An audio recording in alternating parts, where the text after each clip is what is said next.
Mark సువార్త 4వ అధ్యాయం 35 నుంచి 41 దాకా చదువుకుందాం. ఆయన అద్దరికి పోదామని వారితో చెప్పగా వారు జనులను పంపివేసి ఆయనను ఉన్నపాటున చిన్న దోణిలోనికి తీసుకొని పోయిరి. ఆయన వెంబడి మరికొన్ని దోణిలు వచ్చెను. అప్పుడు పెద్ద తుఫాను రేగి ఆయన ఉన్న దోణి మీద అలలు కొట్టినందున దోణి నిండిపోయాను. ఆయన దోణి అమరమున తలగడ మీద తలవాల్చుకొని నిద్రించుచుండెను. వారాయనను లేపి, బోధకుడా, మేము నశించిపోవచ్చున్నాము, నీకు చింత లేదా అని ఆయనతో అనిరి. అందుకు ఆయన లేచి గాలిని గద్దించి నిశ్శబ్దమై ఊరుకొండమని సముద్రముతో చెప్పగా గాలి అణిగి మిక్కిలి నిమ్మళమాయెను. అప్పుడు ఆయన, మీరెందుకు భయపడుచున్నారు? మీరింకనూ నమ్మిక లేక ఉన్నారా అని వారితో చెప్పెను.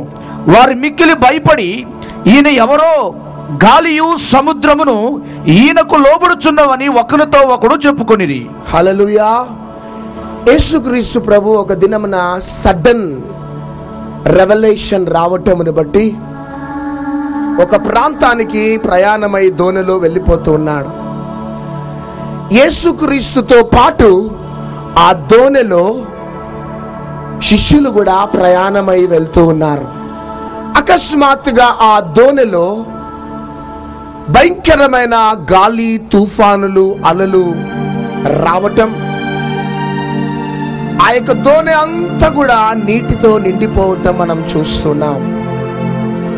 అప్పుడు యేసుక్రీస్తు ప్రభు 4వ అధ్యాయం 38వ వచనంలో ఆ దోణి యొక్క అమరమున యేసుక్రీస్తు ప్రభు నిద్రపోతూ ఉన్నాడట.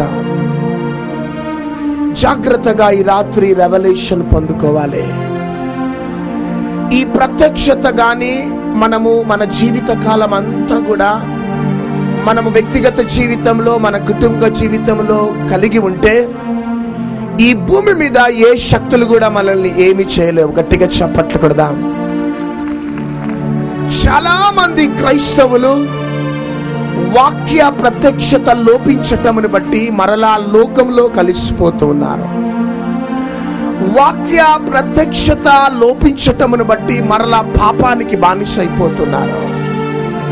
వాక్య ప్రత్యక్షత లోపించటమును బట్టి తిరిగి ఆయా ప్రయత్నాల కోసం ఆయా మార్గాలను ఎన్నుకుంటూ ముందుకు సాగిపోతున్నారు. కానీ నీవు నమ్ముకున్న దేవుడు ఆయన నమ్మదగిన దేవుడు. ఆమేన్. ఆయనకి ఈ భూమి మీద అసాధ్యమైనదంటూ ఏది కూడా లేదు. సహోదరి, సహోదరుడా, ఆయనకి మేజర్ ప్రాబ్లం లేదు, మైనర్ ప్రాబ్లం లేదు. యేసుక్రీస్తు ఏ ప్రాబ్లంలైనా సాల్వ్ చేసే గొప్ప మహిమ కలిగిన దేవుడు. గట్టిగా చప్పట్లు కొడదాం. కాబట్టి ఈ రోజు దాకా ఆయా పోరాటాల మధ్యలో, వ్యతిరేకతల మధ్యలో అడుగు తీసి అడుగు వెయ్యలేని స్థితిలో ఈ యొక్క ప్రాంగణములను అడుగు పెట్టి ఉన్నావేమో సహోదరి, సహోదరుడా. కానీ రాత్రి పరిశుద్ధాత్మ దేవునితో మాట్లాడుతున్నాడు. దోణి ప్రయాణమై వెళ్తూ ఉన్నది. భయంకరమైన గాలి, తుఫానులు ఆ దోణి మీద రావటంని బట్టి నీరు అంతా కూడా నిండిపోయింది.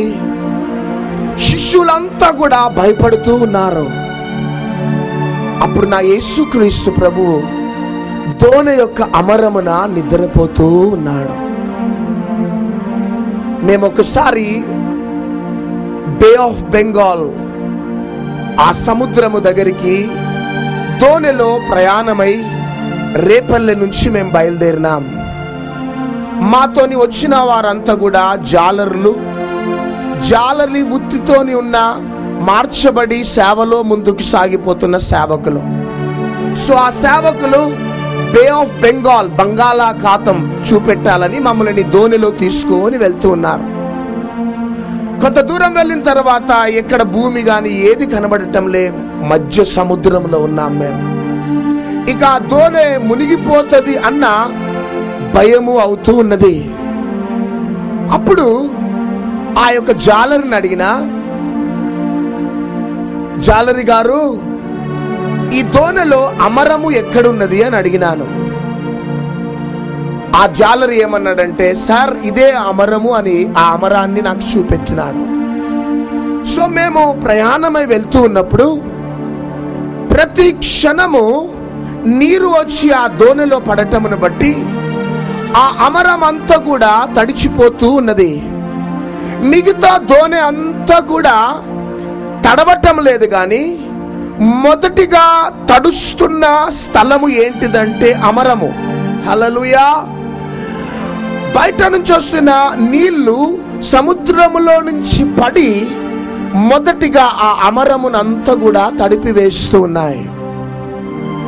అప్పుడు ఆ జాలర్ని అడిగినా, నానా ఈ దోణె గాని మునిగిపోతే మొదటిగా ఏ స్థలము మునిగిపోతుంది అని అడిగినాను. అప్పుడు ఆయన ఏమన్నాడంటే, మొదటిగా మునిగిపోయేది అమరము అన్నాడు. గట్టిగా చప్పట్లు కొడదాం. ఈ దోణె మునిగిపోతే మొదటిగా మునిగిపోయేది అమరము. మునిగిన తర్వాత మిగతా దోణె అంతా కూడా మునిగిపోతుంది సార్ అనేసి అన్నాడు. అప్పుడు నాకు మార్కు సువార్త 4వ అధ్యాయం 35 నుంచి 41 వచనములో, సముద్రములో దోణిలో వెళ్తూ యేసుక్రీస్తు ప్రభు ఎక్కడ పండుకొని ఉన్నాడు? అమరమున మంచి నిద్రలో ఉన్నాడు. మిగతా శిష్యులంతా కూడా ఇంకొక భాగములో ఉండొచ్చు, కానీ యేసుక్రీస్తు ప్రభు మాత్రము అమరమున మంచి నిద్రపోతూ ఉన్నాడు. ఎప్పుడైతే యేసుక్రీస్తు ప్రభు శిష్యులు లేపటముతోని లేచి గాలి సముద్రమును అణిచి, ఇంకా మీరు నమ్మలేకపోతున్నారా అని వారిని హెచ్చరించినట్లు దేవుని వాక్యం సెలవిస్తుంది. నా ప్రియ సహోదరి, నా ప్రియ సహోదరుడా, చాలా సార్లు యేసుక్రీస్తు ప్రేమ మనకి అర్థం కాదు నాన్న. యేసుక్రీస్తు యొక్క గొప్పతనం మనకి అర్థం కాదు. యేసుక్రీస్తుని మనము స్వార్థంగా ప్రేమించటమే మనకు తెలుసు. మనకి రోగాలు వచ్చినప్పుడు యేసుక్రీస్తు కావాలి, వ్యాధులు వచ్చినప్పుడు యేసుక్రీస్తు కావాలి, అప్పులలో కూరుకుపోయినప్పుడు విడుదల కలగటానికే మనం యేసుక్రీస్తు ప్రభు దగ్గరికి అనేక ప్రజలు వస్తూ ఉంటారు. కానీ చాలా సార్లు యేసుక్రీస్తు యొక్క నిజమైన ప్రేమను అర్థం చేసుకోలేని స్థితిలో అనేక ప్రజలు ముందుకు సాగిపోతున్నారు. ఈ యేసుక్రీస్తు ఎక్కడ పండుకొని ఉన్నాడంటే ఆ అమరము దగ్గర పండుకొని ఉన్నాడు. దీనిని బట్టి చూస్తే దోణె మునుగితే మొదటిగా మునిగేది ఎవరు? నోర్లు తెరవాలి. ఎవరు మునిగిపోవాలి ఫస్ట్? యేసుక్రీస్తు మునిగిన తర్వాతనే మిగతా శిష్యులందరూ కూడా మునిగిపోతారు. కానీ ఎంత ప్రేమ కలిగిన యేసయ్య అంటే, శిష్యులు మునగకుండా ఉండటానికి ఆయన శిష్యులకి ఉపద్రవానికి మధ్యలో పండుకొని ఉన్నాడు. గట్టిగా చప్పట్లు కొడదాం. ఆ వస్తున్న ఉపద్రవానికి శిష్యులకి మధ్యలో అమరము దగ్గర నిద్రిస్తూ ఉన్నాడా?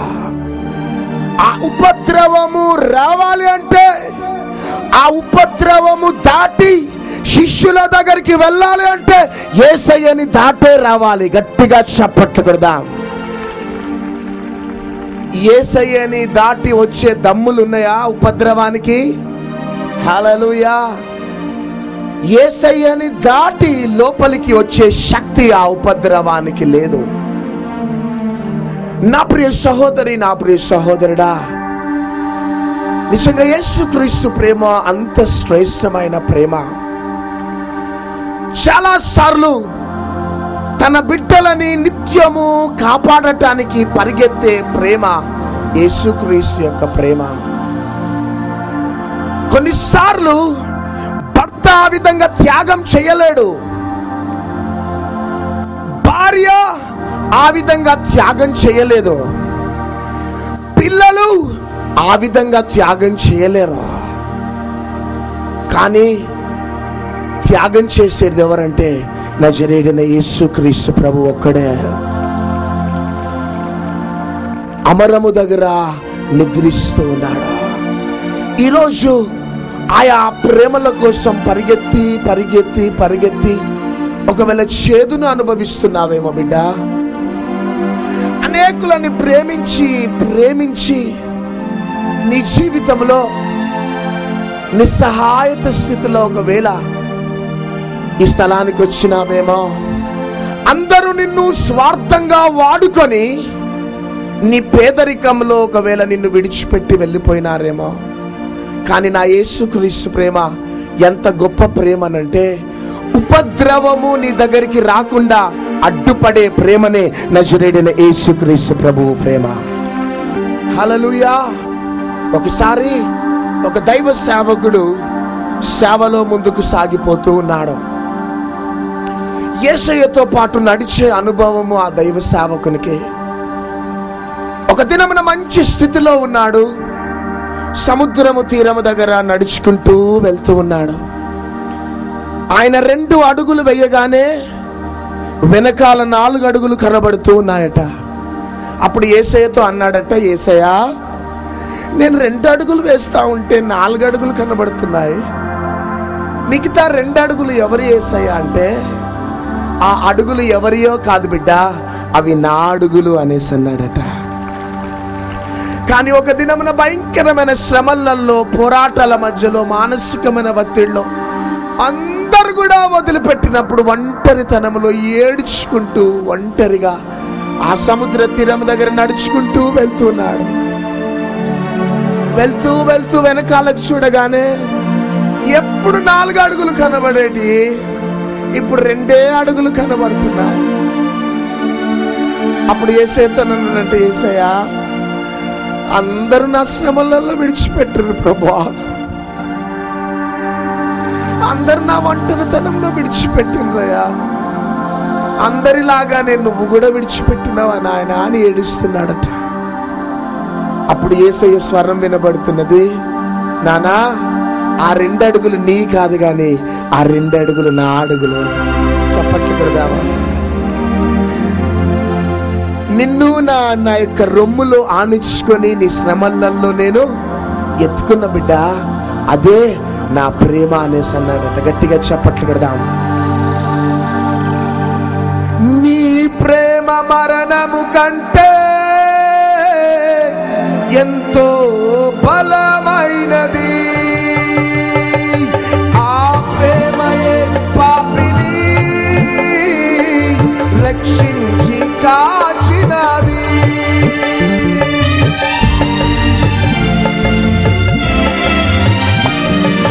నీ ప్రేమ మరణము కంటే ఎంతో బలమైనది, ఆ ప్రేమయే పాపిని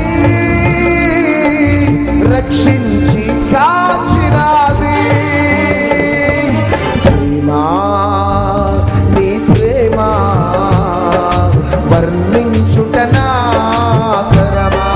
యేసయ్యా, ప్రేమా, నీ ప్రేమ వర్ణించుటనా తరమా.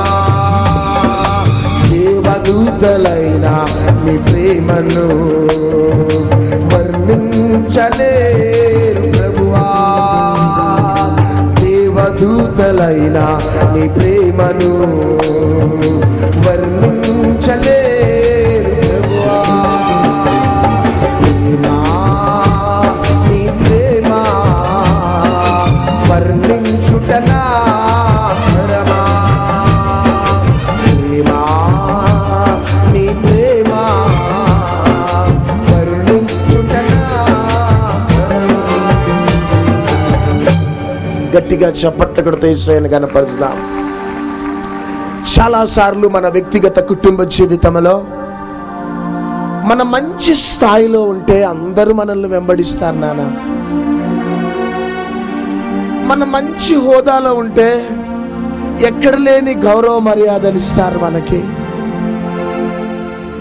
మనం రోడ్డు మీద వెళ్తూ వారిని చూడకపోయినా వచ్చి మనల్ని కలిసి వందనాలు చెప్తారు.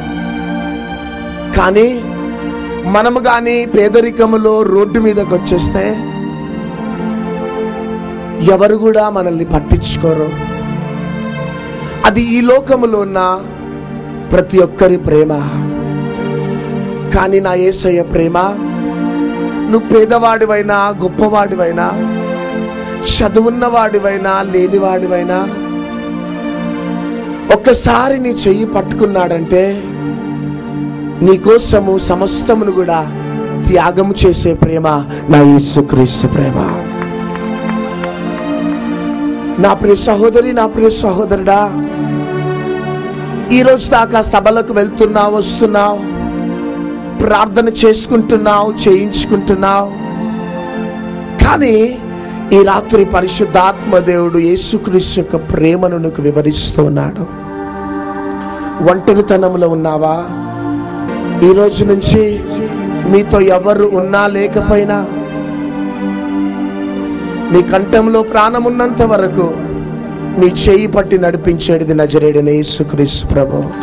సేవ ప్రారంభంలో సేవ చేస్తున్నప్పుడు ఇద్దరు వచ్చి నన్ను కిడ్నాప్ చేసి, కత్తులు తీసుకొని వచ్చి కిడ్నాప్ చేసుకొని వెళ్ళిపోయినారు.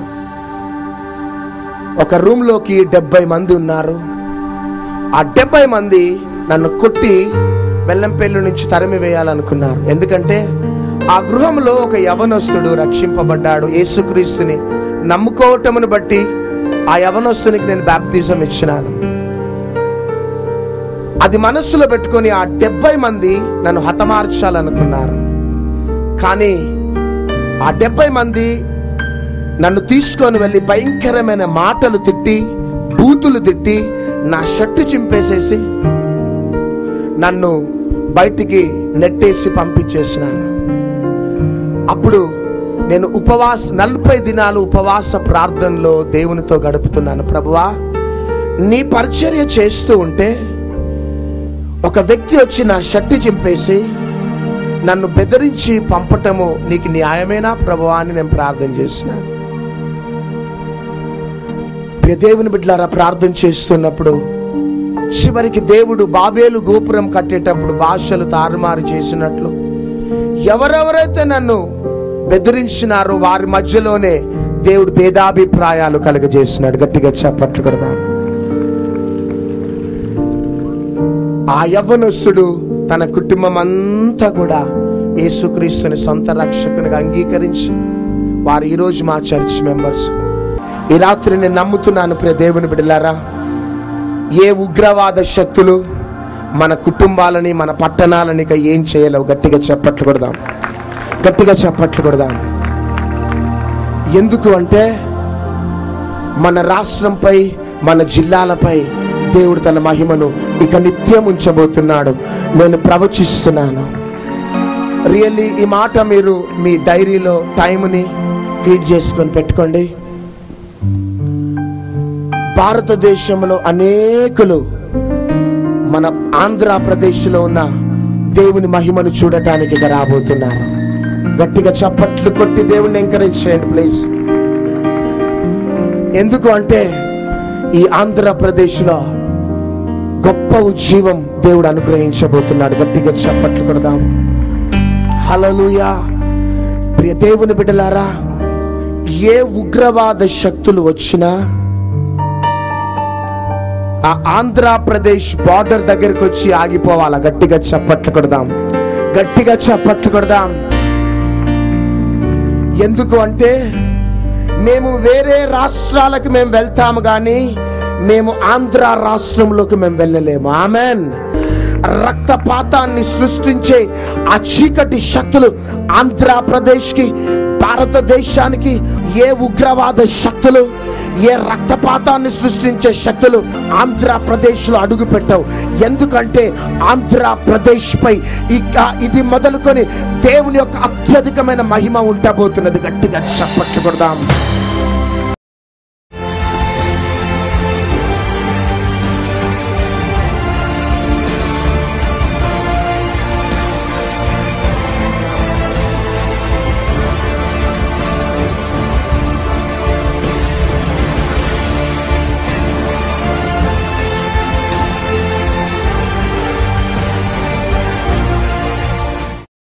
ఇయర్స్ నుంచి అమ్మగారు అయ్యగారు వాక్యం మేము వింటున్నాం టీవీ ప్రోగ్రాంలో. అప్పటి నుంచి టీవీలో సీరియల్స్, సినిమాలు చూడడం మానేసాం. చూడాలన్నా భయం వేస్తుంది. అలాగే నిన్న అయ్యగారు నన్ను పేరు పెట్టి పిలవాలని ప్రార్థన చేసినప్పుడు పేరు పెట్టి పిలవడం జరిగింది. చూడు, తన జీవితం మార్చుకుంది. గత రాత్రి కూడా మీకు తెలుసు, పరిశుద్ధాత్మ దేవుడి పాపని స్టేజ్ మీదకి పిలిచాడు, తన జీవితాన్ని ఆశీర్వదించాడు. గట్టిగా చప్పట్లు కొడదాం. నేను 9 సంవత్సరాల నుండి బాధపడుతున్నాను, కింద పడుతున్నాను. టీవీలో అయ్యగారు అమ్మగారు ప్రోగ్రాం చూస్తుంటే, కానీ నాలో ఉన్న సాతాను ఈ అయ్యగారు ఇంత చీపా అని నాలో లేపేస్తుండేది. ఇంత చీపు, ఈ అయ్యగారు ఏం ప్రేయర్ చేస్తారు, ఇంత ఇది చేస్తారా అని నాలో సాతాను లేపేస్తుండేది. కానీ ఒకరోజు కర్చీప్తోని నేను చూశాను, అయ్యగారు ఇంత మంచి చేస్తున్నారు, మా డిస్టిక్ వస్తే బాగుండే, ఇక్కడ ఎప్పుడు వస్తాడు, దేవుడు ఎప్పుడు పంపిస్తాడా అని ఆలోచించేదాన్ని. నాలో సాతాను ఇంత చీపా అని లేపేస్తుండేది నాలో. కానీ రాత్రి నేను స్టేజ్ మీద చూశాను, అయ్యగారు అమ్మగారి ప్రార్థన ఇంత గొప్ప వాళ్ళని నేను ఇంత ఊహించలేకపోయాను. చాలా సంతోషంగా ఉంది నాకు. దేవుడు ఇలాగే గొప్ప గొప్ప ప్రారంభాలు చేయించాలని కోరుకుంటున్నాను. చూశారు కదండి, చీకటి శక్తులతో పీడించబడుతుండేది. భయంకరమైనటువంటి గత రాత్రి స్టేజ్ మీదకి కూడా తీసుకొని వచ్చారు. చీకటి శక్తుల నుంచి బిడ్డను విడిపించి దేవుడు మంచి ఆరోగ్యాన్ని ఇచ్చాడు. దేవునికి గాక. 2 ఏళ్ళ ఆయన కడపకే నొప్పి వస్తుంది. నొప్పి వచ్చి మస్తు దవాఖానలు తిరిగిన కానీ తుట్టి కాలేదు. తుట్టి కాకపోతే కూడా మస్తు దవాఖానలకు మందులు వేసుకున్నా, అన్ని వేసుకున్నా కానీ మొత్తం 3 నెలల సంది మొత్తం కాళ్ళు నడువు వస్తలేవు, ఇలా వడనికి వస్తలేవు, అడ్డం పడుతున్నాయి అని దవాఖానల మందులు తింటే కూడా తుట్టి కాలేదు. తుట్టి కాకపోతే ఇప్పుడు నేను 3 రోజుల సంది దేవుని దగ్గరికి వచ్చినందుకు జర నడువు వస్తున్నాయి. కడపకే నొప్పి తుట్టిదైంది. కుడిపాక కూకిని వస్తుండే తెల్లని దాకా నిడద పోకుంటే నేను ఊకే గోలు వేసుకొని పండుకుంటే కూడా నిడద రాకపోతే ఎట్లా చేయాలని తెల్లని దాకా కంటికి నిడద లేకుండా ఉంటుంటే మేల్కొంటున్నాను. ఇప్పుడు నేను 3 రోజుల సంది దేవుని దగ్గరికి వచ్చినందుకు నా కడపకే నొప్పి తుట్టి అయింది. నిడద కూడా మంచిగా పోతున్నా. అందరికి వందనాలు. చక్కటి స్వస్థత యేసయ్య ఇచ్చాడు. యేసయ్యకి మహిమ కలుగును గాక. నేను జాయింట్ పెయిన్తో చాలా బాధపడిపోతుంటే, అదేవిధంగా ఈ సైడ్లో పక్కన కూడా చాలా నాకు వాపు వచ్చేసింది. కానీ నేను టీవీ ప్రోగ్రాంలో లైవ్లో నేను అమ్మగారితోటి అయ్యగారితో ఏకీభవించినప్పుడు, నేను ఆయిల్ అప్లై చేసినప్పుడు అది పూర్తిగా నయమైపోయింది. నాకు 3 సంవత్సరాల నుంచి ఫిట్స్ వస్తుంది. అది ఎప్పుడు వస్తుందో ఎప్పుడు పడిపోతానో కూడా నాకు తెలియని పరిస్థితిలో ఉన్నప్పుడు రోడ్లనే పడిపోయేదాన్ని. ఈ వారం 10 రోజులలో మస్తు సార్లు వచ్చింది, అయినా కూడా నేను భరించాను. పడ్డప్పుడల్లా మస్తు దెబ్బలు తగిలి ఒళ్ళంతా నొప్పులు వేస్తుండేది. మొన్నటి నుంచి ఇక్కడ వచ్చి నుంచి నాకు స్వస్థత వచ్చింది. అమ్మగారి వల్ల అయ్యగారి వల్ల నాకు ఏ బాధ లేకుండా నొప్పులన్నీ తగ్గిపోయాయి. మరి నాకు ఫోన్లో పిచ్చి ఎక్కువ ఉండేది, అది కూడా ఫోన్ మాట్లాడాలనిపిస్తలేదు, సీరియల్ చూడాలనిపిస్తుండేది, టీవీ వంక కూడా చూడాలనిపించట్లేదు. అమ్మగారికి అయ్యగారికి నా వందనాలు కృతజ్ఞతలు చెప్పుకుంటున్నాను. ఈ 4 రోజులు మీటింగ్ అటెండ్ అయినాక నువ్వు సీరియల్స్ మానేసావా?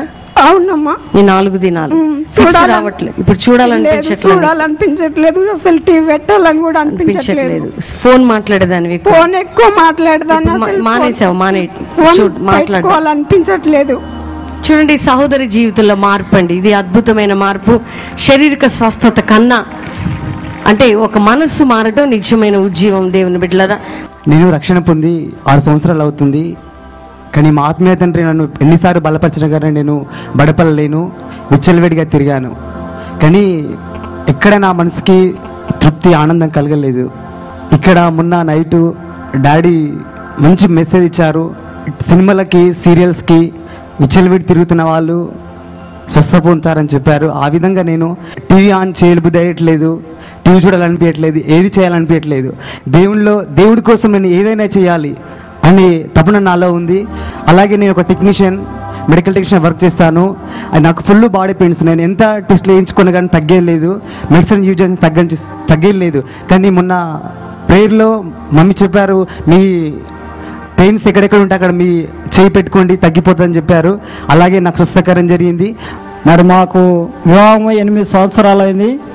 మరి మా భార్యకు ఎడమవైపు నడుము నొప్పి చాలా వాపుగా ఉండేది. 8 సంవత్సరాల నుండి మేము చాలా హాస్పిటల్ సంప్రదించాము. చాలా డబ్బులు, 1 లక్ష రూపాయల కంటే ఎక్కువగా మేము ఖర్చు పెట్టాము. మరి డిసెంబరులో లైఫ్ ప్రోగ్రామ్ జరుగుతున్నప్పుడు మరి మమ్మీ గారు చెప్పారు, మీ దగ్గర కర్చీపు, పేర్ బాటలు, ఆయిల్, వాటర్ బాటిల్ ఉంటే టీవీ ముందు పెట్టండి, మీరు వెంటనే అప్లై చేయండి అన్నప్పుడు మేము అప్లై చేసాము. మరి మాకు చాలా అప్పుడు స్వస్థత జరిగింది. కానీ మేము జనవరి 2వ వారము మేము హైదరాబాదు మైబు కాలేజీకి కంటిన్యూ వెళ్తున్నాం. అప్పటి నుండి సంపూర్ణమైన స్వస్థత జరిగింది.